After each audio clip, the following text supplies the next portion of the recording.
Let's show how the guide pin will mount to your router.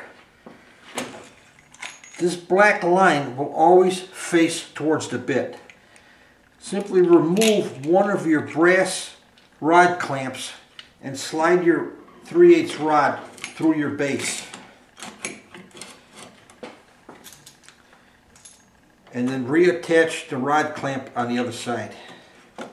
Now, all routers are a little bit different, so you're going to want to mount this on the side where when you flip it over, you can work your switches on your router easily. So begin to tighten these down fairly equally.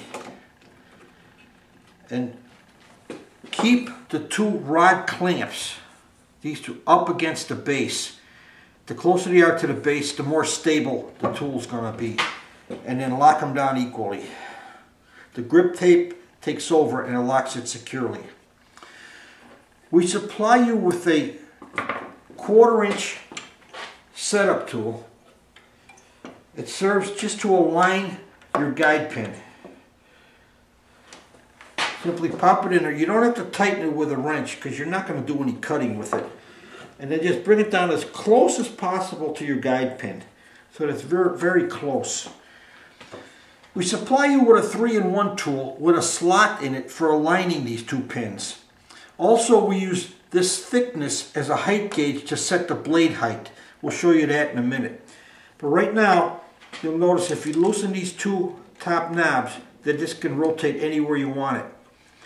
Simply put the 3-in-1 tool onto your blade, bring it up and align your guide pin.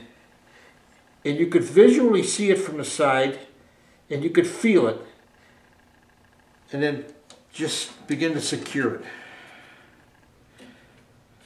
Now once it's secured, you could see that these pins are just perfectly aligned. You could feel them with your fingers because they're right next to each other.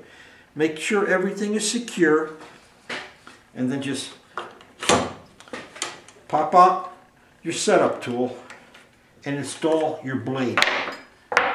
Now never try to align it with the blade in because it's a stagger tooth bit and it's perfect for this application, but it will be very hard to align this with the guide pin.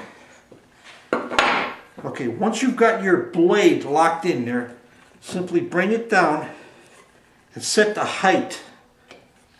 So any part of this tool you could put down here and just set it towards the height of the blade.